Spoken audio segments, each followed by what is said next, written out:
stopping by woods হ্যাঁ on a snowy evening. Robert Frost. Whose কি woods are these? I think I know. Before I sleep.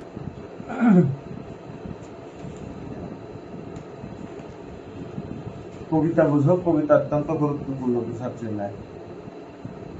Stopping by the wood on a snowy evening. Stopping by the wood on a snowy evening. Stop মানে কোথাও থামা। Stop মানে কি? লেখো, বর্ণগুলো লেখো।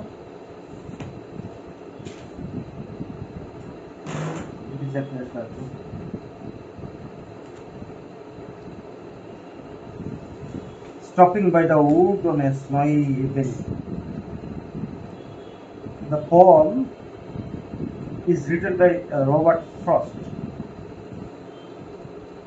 a great poet in English literature. Whose woods these are, I think I know. এই বনভূমিটা কার? আমার মনে হয় আমি তাকে চিনি। His house is in the village, তো যদিও তার বাড়িটা গ্রামে। You will not see me stopping there. সে আমাকে দেখতে পাবে না যে আমি তার বনভূমির পাশে দাঁড়িয়েছি। Towards his woods fill up with snow. আমি যখন তার বনভূমির পাশে দাঁড়িয়ে আছি তখন দেখা যাচ্ছে তার গোটা বনভূমিটা তুষারাবৃত, তুষারে ঢেকে গেছে। তার মানে snows are falling down on the tree branches and on the leaves.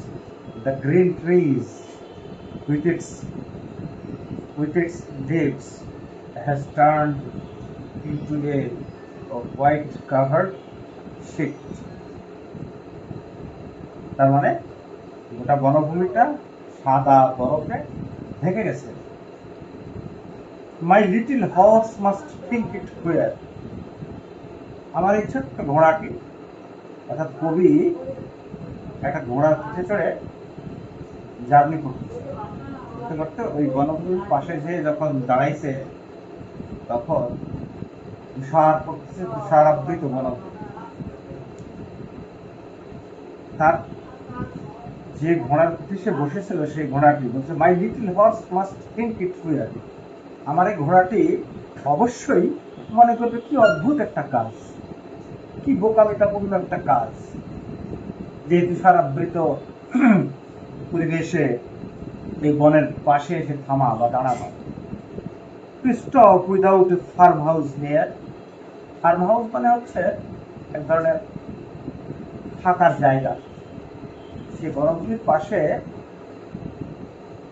কোনো আবাসস্থল নাই, কোনো বসবাসের জন্য কোনো গৃহ নাই, কোনো ছোটখাটো ইন বা হোটেল নাই যেখানে কবি রাত্রি যাপন করতে পারে নিরাপদে, অথবা তার ঘোড়াটাকে একটা আস্তাবলে বাঁধতে পারে, এমন কোনো জায়গা নাই। So the place is a desolated area, a stranded area. Stranded মানে কি? মানে যেখানে জনমানব নাই, a moorland, a place like the desert, a deserted area, or a place in a island where there is no habitation. ঠিক আছে, কোনো মানব বসতি নাই, এমন একটা জায়গায় যায় কবি দাঁড়াইছে। তার ঘোড়া, তার ঘোড়াটাও যেন তাকে বলতে চাচ্ছে কি অদ্ভুত জায়গায় তুমি দাঁড়াইছো। This is is imagination. ঘোড়াটা কথা বলতে পারে না, কিন্তু কবি মনে মনে ঘোড়ার সাথে যেন কথা বলছে। Between the woods and the frozen lake. বনভূমি তুষার পরে জমে গেছে এবং তার পাশে ছিল একটা লেক। লেক মানে জলাধার। a huge pool with water, but the water has been frozen, has turned into frozen. লেকের পানি জমে বরফ হয়ে গেছে, তার উপরে আবার তুষারপাত হচ্ছে। ঠিক আছে, তাহলে জায়গাটা কেমন অদ্ভুত না, ভয়ঙ্কর এবং একই সাথে সুন্দর। হ্যাঁ, তুষার পড়তেছে, লেকের পানি জমে বরফ হয়ে গেছে, তার উপরে বরফ পড়তেছে, পাশে একটা সবুজ বনভূমি, সে সবুজ বনভূমির গাছপালা, ডালপালা, তুষারে ঢেকে গেছে। The darkest evening of the year, দুর্ভাগ্যজনক হচ্ছে এই বছরের সবচাইতে ঘন অন্ধকারাচ্ছন্ন সন্ধ্যা। মানে সন্ধ্যার সময় যেন অধিক অন্ধকার গড়িয়ে চলে এসেছে, মানে সন্ধ্যাটাও ঘন অন্ধকারে ঢেকে গেছে। তাহলে তুষারপাত হচ্ছে, ঘন অন্ধকার, লেকের পানি বরফে হয়ে জমে গেছে, তার উপরে তুষারপাত হচ্ছে। মানে পরিবেশটা একটা অদ্ভুত এবং ভয়ঙ্কর। He gives his harness bell shape. এই হি মানে ঘোড়াকে বোঝাচ্ছে। হারনেস বেল, ঘোড়ার যে গলায় যে বেল বাঁধা আছে, কিছু লেদার স্ট্র্যাপ দিয়ে লাগাম রেনের সাথে ঘন্টা ধ্বনি বানানো। ঘোড়া যখন পথ চলে তখন ঘন্টা ধ্বনিগুলো রিংয়ের মতো রিঙ্গিং সাউন্ড তৈরি করে। সেই ঘোড়া তার হারনেস বেল এসে একটা ঝাঁকি দিল। ঝাঁকি কি দিল, ঘোড়া যেন একটা নেগেটিভ অ্যাটিটিউড শো করতেছে।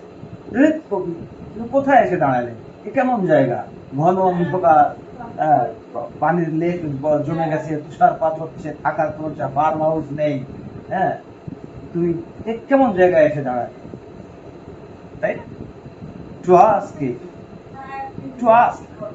ঘোড়া যেন তার হারনেসে একটা ঝাঁকি দিয়ে, ঘাড়টা ঝাঁকি দিয়ে একটা নেগেটিভ অ্যাটিটিউড শো করে কবিকে যেন জিজ্ঞেস করতেছে, if there is some mistake, তুমি কি ভুল করে এখানে এসছো? মানে did you lose the way?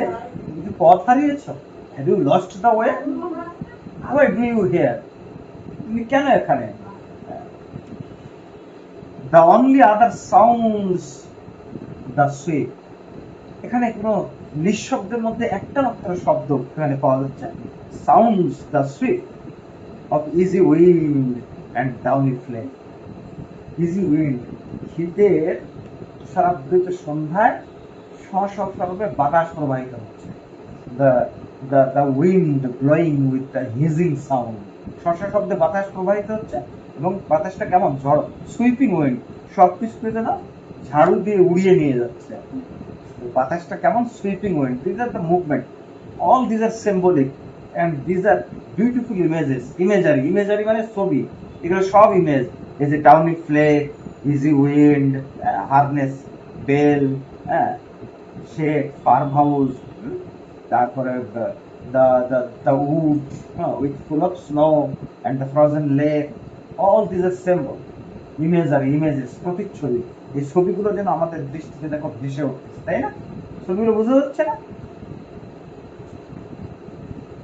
The woods are lovely, dark and deep.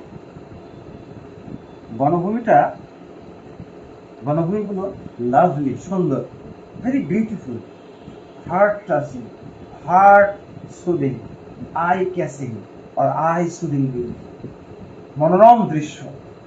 এই যে বরফাচ্ছন্ন, তুষারাচ্ছন্ন বনভূমি, জমে যাওয়া লেক, তার উপরে তুষারপাত হচ্ছে, ডাউনি ফ্লেক্স আর falling down on the mother earth, making the environment mysteriously beautiful, a celestial beauty. Celestial beauty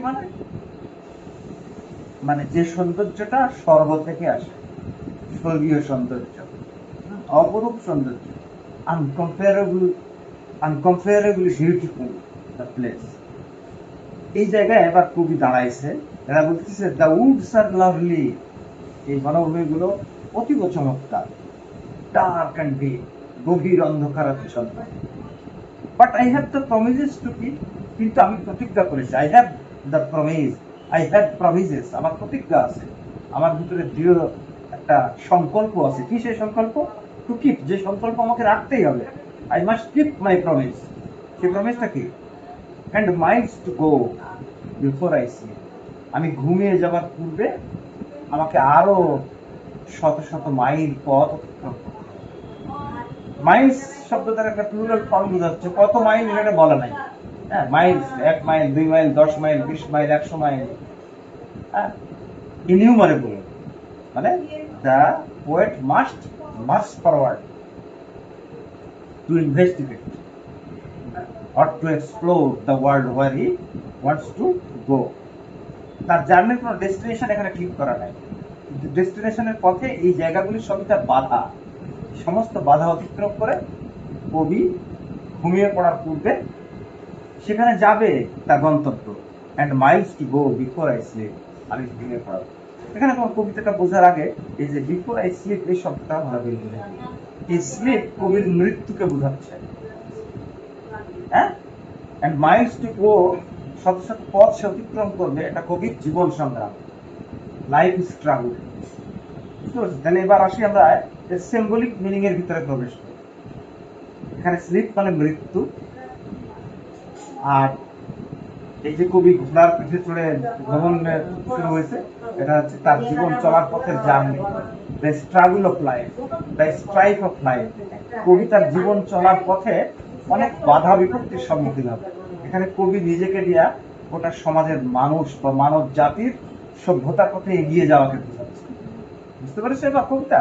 তাহলে কবিতার মিনিং এ আমরা যখন এর deep meaning, if we deep the deeper meaning of this poem, then we can understand it very clearly. এই সামান্য একটা ভ্রমণটা শুধু তার শখের ছলে বেড়ানো না, ঘোড়ার পিঠে চড়ে প্রকৃতি দেখতে পেরেছে, this is not like that. তো সিম্বলিক্যালি কবি তার কোন জিনিসটাকে বোঝাচ্ছে? তার জীবন চলার পথে যে সমস্ত বাধা বিপত্তি আসতেছে, এই সমস্ত জিনিসগুলোকে কবি এখানে বুঝাচ্ছে। তাহলে আসো আমরা এবার ডিপার মিনিং এ প্রবেশ করি। হুজ উডস দিস আর, কার এই বন? জীবন চলার পথে যত বাধা বিপত্তি আসবে প্রকৃতিগত ভাবে, এই ন্যাচারাল ব্যারিয়ার, এই ন্যাচারাল ব্যারিয়ার দিয়ে কবি তার জীবন চলার পথে সমস্ত ব্যারিয়ারকে বোঝাচ্ছে। বুঝতে পারছো? সেই ব্যারিয়ার গুলো কি কি দেখতে পাচ্ছ? যে কবি চলার পথে একটা বনভূমির পাশে এসে দাঁড়াবে, অর্থাৎ মানুষ জীবন চলার পথে সে যখন তার রুজি রেজেক উপার্জন করবে অথবা সভ্যতাকে আরো সুন্দর করার জন্য প্রচেষ্টা চালাবে, তখন তার জীবনে অনেক বাধা বিপত্তি আসবে। এই বাধা বিপত্তিটার প্রথম সিম্বল হচ্ছে the Woods with full of snow. এই বনভূমিটা খুঁজবে, বনভূমির সৌন্দর্যকে সে উপভোগ করবে, তাকে পার হতে হবে একটা লেক। হ্যাঁ, সেই লেকটাতে আগে পানি ছিল, এখন সেটা ফ্রোজেন লেক। মানে this all are dangers in the way of life. জীবন চলার পথে ভয়ঙ্কর কিছু অভিজ্ঞতার জিনিস, এবং জায়গাগুলো এতটাই ভয়ঙ্কর, এতটাই desolated and deserted, full of dangers, যে কবির ছোট্ট ঘোড়াও সেখানে দাঁড়াতে অনাগ্রহী। The little horse on which the poet travels on this moorland or through this moorland and stopping by the woods, it is as if the horse, who is not wise or who cannot speak even, he shake his harness bells with a ringing sound and asking the poet, "Where do you stop? Oh poet, are you mad? There is no farmhouse to stand or to pass the night here. So how come you stand such a deserted spot? This is not a right action you are doing, you are taking." The horse is asking the poet, "This is not the place to stop or pass the night over here. Have you lost your way? তুমি কি তোমার পথ হারিয়েছো? So why do you stand here? এখানে কেন দাঁড়াচ্ছ?" তাহলে এবং এই ঘোড়াটা নেগেটিভ অ্যাটিটিউড আরো শো করতেছে কি জন্য? দেখো, he gives his harness bells a shake, তার ঘন্টা ধ্বনিতে একটা ভয়ঙ্কর ভাবে জোরে সোরে নাড়া দিয়ে বলতে হচ্ছে, "To ask if there is some mistake, তুমি কি ভুল করে এখানে এসেছো?"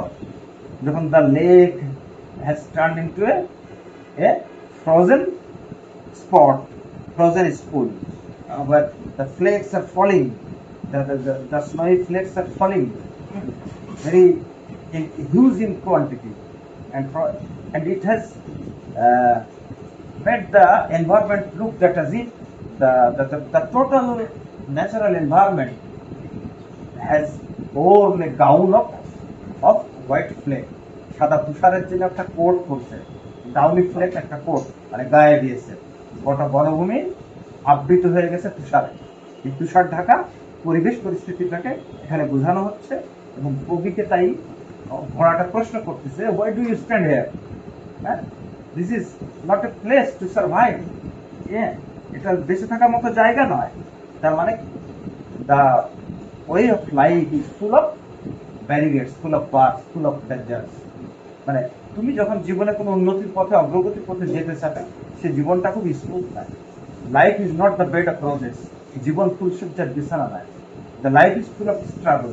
দেয়ার must be a huge number of barricades you have to cross to touch the pinnacle of success. সফলতার সবচেয়ে শীর্ষ পর্যায়ে পৌঁছতে গেলে তোমাকে জীবনে অনেক বন্ধুর পথ অতিক্রম করতে হবে, না হলে তুমি পারা যাবে। আর এভাবে আস্তে আস্তে তোমার জীবনে মৃত্যু আসবে। কবির এখন যৌবনকাল। হ্যাঁ, তার মানে সে জীবনে অনেক উন্নতি করতে চায়, তার চলার পথে, জ্ঞান অর্জনের পথে, সভ্যতাকে আরো সুন্দর করার পথে, এই এগিয়ে যাওয়ার পথে কবি এখন ঘোড়ার পিঠে চড়ে তার ভ্রমণে আসে। তাহলে এইখানে জার্নিটা হচ্ছে, the journey is to way of life, struggling way of life. যে পথ ধরে কবি এগিয়ে যেতে চাচ্ছে, মানে জীবন চলার পথে কবি এগিয়ে যেতে চাচ্ছে। হ্যাঁ, আর সেই চলার পথে এই সমস্তগুলো তার ব্যারিগেড, বার্স, এগুলো ইমেজারি, সিম্বলিজমের মধ্যে দিয়ে ফুটে উঠছে। ইমেজারি গুলো কি কি? The deep and dark forest with full of snow, the very cool bridge, sweeping wind passing by with hissing sound, the bone chilling cold, মানে হাড় কাঁপানো শীত। এই শীতের মধ্যে তারপরে তুষারপাত হচ্ছে, সব মিলায় কবি খুবই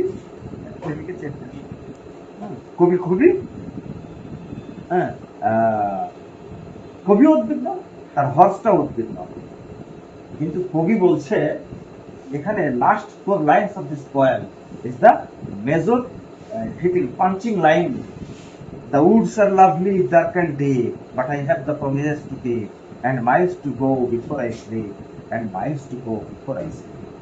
কবি বলছে যে তার জীবন চলার পথে যেতে যেতে একসময় মৃত্যু আসবে। Death is a must in our life. Death must comes on the way of our life, travelling of our life. আমাদের জীবন চলার পথে মৃত্যু আসবে। তো বিফোর আই স্লিপ, আমি ঘুমিয়ে যাওয়ার পূর্বে, মানে before I embrace my death, I am to promise, and I am promising that I must go through my struggling way. And I have to go miles of way, miles to go before I sleep, miles to go before I sleep. I have to travel miles after miles, on and on, travel on, and that means I have to struggle on and on in my life, and I must succeed in life. So success comes through struggle. তাহলে কবি তার মৃত্যুর পূর্ব পর্যন্ত তার সে চলার পথে চলতে থাকা, this is his strong promise. তাহলে জীবনের সফলতা অর্জন করতে গেলে তোমার ভিতরে রেজিলিয়েন্স থাকতে হবে, ডেডিকেশন থাকতে হবে, ডিটারমিনেশন থাকতে হবে। কোনো কিছুকে এক্সপ্লোর করার জন্য তোমাকে এগিয়ে যেতে হবে দৃঢ় সংকল্প নিয়ে। So this poem is beautiful. The poet Robert Frost is a great poet in English literature. Robert Frost হচ্ছে ইংরেজি সাহিত্যের বিখ্যাত কবি, এবং stopping by the woods on a snowy evening is a beautiful poem. This is full of symbolism and imagery. You understand what all these images speaks about? এখন পরে বুঝতে পারবে কবিতাটা। বন্ধুরা, তোমরা যারা এই ক্লাসটা পরবর্তীতে দেখবে, এটা নবম এবং দশম শ্রেণীর একটা কবিতা, যেটা ইউনিট কত কবিতা, এটা লেসন, এটা হচ্ছে আসলে আমরা দেখি ইউনিট 11-এর এটা লেসন 4 এর সেকশন বি, এই কবিতাটা আমরা পড়লাম। আশা করি তোমরা যারা পরবর্তীতে একা একা ভাষায় পড়বে, আমাদের প্রিয় ছাত্রী এবং আমাদের সম্পর্কে ভাতিজি, ও খুবই ইংরেজি পড়তে শিখতে আগ্রহী আমাদের কাছে। তো খুব সুন্দরভাবে কবিতাটা বুঝতে পেরেছি। এখন এটাকে তোমাকে সামারাইজ করতে হবে, একা একা সুন্দর করে বুঝতে হবে। ধন্যবাদ সকলকে। আশা করি আমাদের সাথে পরবর্তী ক্লাসগুলোতে তোমরা যারা নবম দশম শ্রেণীতে পড়ছো 26-27 সালের এসএসসি পরীক্ষার্থী হবে তারা এই টুকটাগুলো বুঝে পাবে। আমি এবং যে কোনো প্রশ্ন থাকলে তোমরা আমাকে করতে পারো। আমি শাকির স্যার, মিরপুর বাংলা স্টুডেন্ট কলেজের ইংরেজি ডিপার্টমেন্টের টিচার। আমি তোমাদেরকে সহযোগিতা করবো সুন্দরভাবে কবিতাগুলো বুঝতে। আশা করি সবাই বুঝতে পেরেছো। ধন্যবাদ। আসসালামু আলাইকুম। এখন তুমি সুন্দর করে পড়াতে একা একা কবিতাটা করে দেবে।